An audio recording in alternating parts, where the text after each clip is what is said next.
Hello and welcome to Byju's Exam Prep IAS, presenting to you the daily quiz for 13th of September 2022. But before we begin, let me remind you to join our Telegram channel if you haven't already. We have some exclusive content that will be available only on our Telegram channel. So scan the QR code or click on the link given in the description box and join our Telegram channel now. Now let us begin and take a look at the first question for today. Which of the following national parks has or have been identified for cheetah reintroduction project by the Indian government? Number 1, Simlipal National Park. Number 2, Kuno National Park. Number 3, Panna National Park. Number 4, Ranthambore National Park. What is the context? This article in the Hindu newspaper today talks about the translocation of African cheetahs to Madhya Pradesh's Kuno National Park. See, in India in 1952, the government officially declared cheetah extinct in our country. And at present, cheetahs are present only in the zoos of Jamnagar, Mysore and Hyderabad. On the other hand, in South Africa, cheetahs' population began to decline 2 decades ago. But to address this issue, a conservation program was initiated which boosted the number to 500 in South Africa. And now South Africa is short of space for cheetahs, and as a result, the translocation is taking place. See, this initiative will benefit both India as well as South Africa. The attempt to bring cheetahs to India were made in 2009. This is when 10 sites were surveyed between 2010 and 12. And in this survey, it was found out that Kuno National Park in Madhya Pradesh was considered ready for receiving cheetahs without any management interventions. So now, a dedicated 800 square kilometer enclosure has been prepared at the Kuno National Park for this purpose. So it is only Kuno National Park that has been identified for cheetah reintroduction project by the Government of India. That is why the right answer to our question would be option B, 2 only. Here's a task for you for today. Find out what is the conservation status of cheetah as per the IUCN Red List. And let me know your answer in the comment section below. Moving on to question number 2. Consider the following statements with respect to United Nations World Food Programme or WPF. Number 1. It was launched along with the Food and Agriculture Organization in 1945. Number 2. FAO and World Food Programme are both the members of United Nations Sustainable Development Group. Number 3.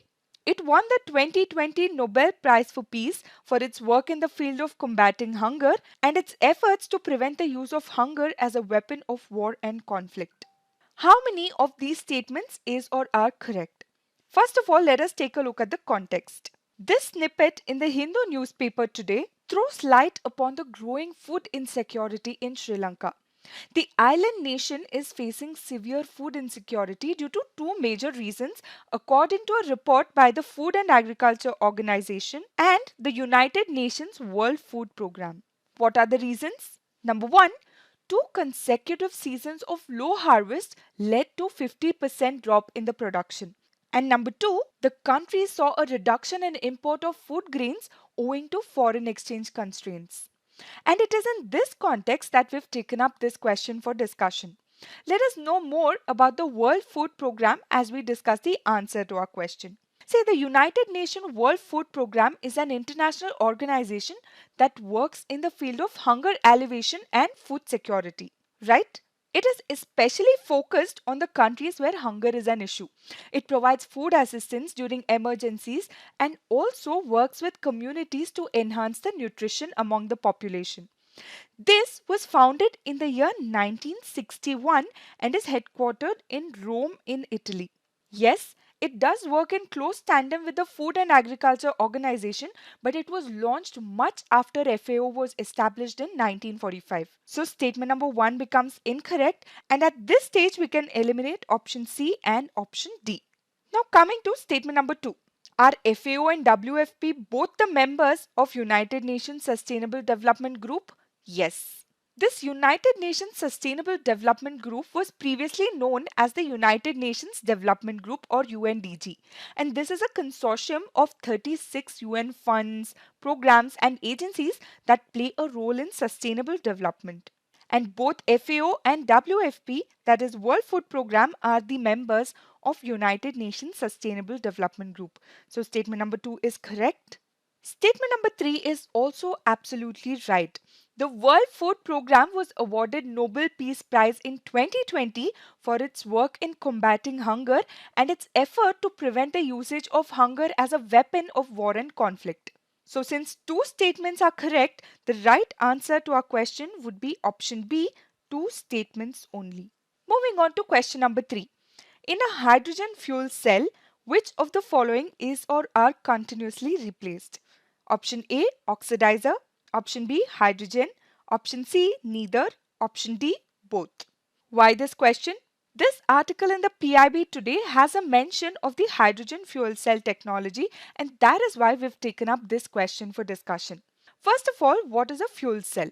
Fuel cell is a device that produces electric energy through a chemical reaction, right? So fuel cells use positively charged ion and an oxidizing agent. And in a hydrogen fuel cell, the positively charged ion would be hydrogen and oxidizing agent would be oxygen.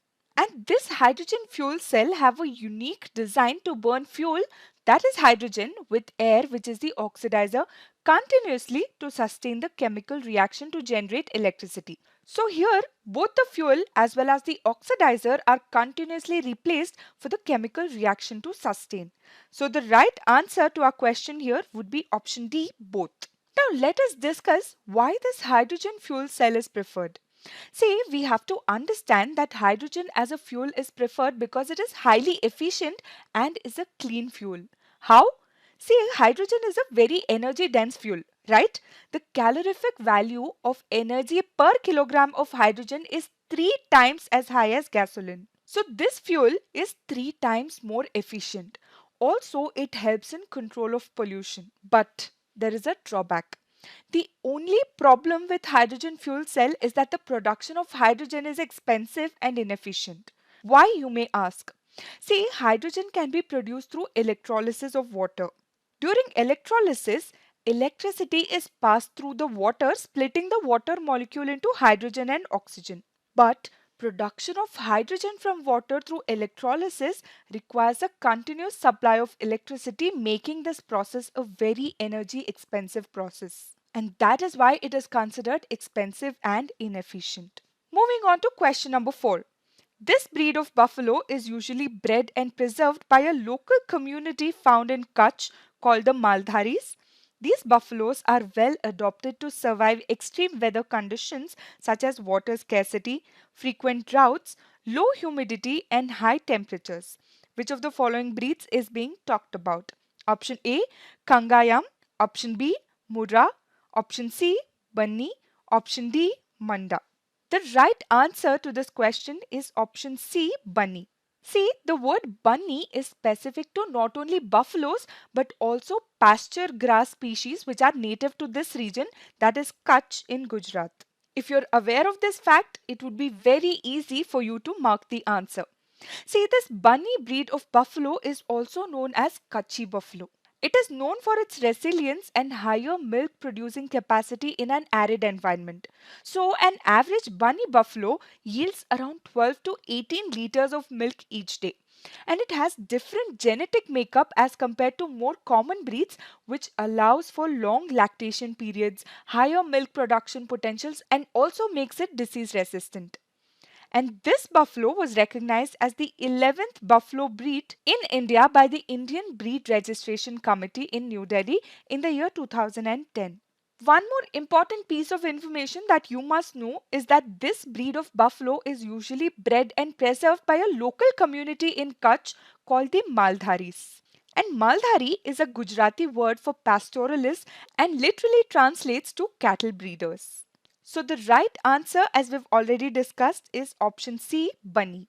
The reason we've taken up this question for discussion is because there was a mention of this particular breed of buffalo in this article in PIB Today that talks about World Dairy Day Summit 2022.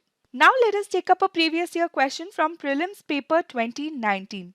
The service area approach was implemented under the purview of option A, Integrated Rural Development Program, option B, Lead Bank Scheme, option C, Mahatma Gandhi National Rural Employment Guarantee Scheme, Option D, National Skill Development Mission. See, the service area approach is a developed version of the area approach, which was structure of the lead bank scheme. Under the service area approach plan, each commercial bank or regional rural bank branch in a rural or semi-urban area is designated to serve 15 to 25 villages for the planned and orderly development of that particular area, right? The basic function of lead bank was preparation of service area credit plan, coordination with the government, banks as well as credit agencies. And this service area approach is a modification of the lead bank scheme. Therefore, option B would be the right answer. Now let us take up the fact of the day for today, which is National Maritime Heritage Complex. There is a reference to the National Maritime Heritage Complex in this PIB article, and that is why we've taken this up for discussion today. See, India's first Maritime Heritage Museum complex is coming up at the Indus Valley Civilization site of Lothal in Gujarat. It was in June 2021 that Ministry of Culture and the Ministry of Ports, Shipping and Waterways signed an MOU to develop the National Maritime Heritage Complex. And this is being done to preserve and showcase India's rich maritime heritage and history. And this project is being developed by the Government of India for an estimated amount of rupees 3,500 crore. This complex will have many offerings including National Maritime Heritage Museum, the Heritage Theme Park and Lighthouse Museum, right? And in the museum, a life-size architecture of Lothal will be depicted. Various components of Lothal like the lower town, the middle town, the citadel, cemetery, houses and the pattern of trees, sanitation system, wells and much more will be depicted in the museum. And this museum will also portray the renowned Harappan water harvesting and management system which was excavated at the site of Dholavira. Please remember that the Heritage Complex is being funded by the Ministry of Shipping and the Ministry of Culture through the National Culture Fund by way of grants. Now a little bit about Lothal. Lothal is one of the southernmost sites of the Indus Valley civilization and it is also one of the most important sites of IVC. The archaeological excavations have revealed that Lothal houses the oldest man-made dockyard in the world which date back to at least 5,000 years. The dockyard connected the city of Lothal to an ancient course of Sabarmati river on the trade routes between Indus Valley cities in Sindh and the peninsula of Saurashtra. The ruins of Lothal were discovered in the year 1954 and the excavation at Lothal revealed a neatly planned township. And also, according to the Archaeological Survey of India, Lothal was the port town of Indus Valley civilization. Before we end, here is a question for you. Is Lothal a UNESCO World Heritage Site? Post your answers in the comment section. That is all for today. Thank you for being with us. Keep watching and keep learning. Subscribe to our YouTube channel if you haven't already and press the bell icon to stay notified about all our current affairs updates. Thank you for watching.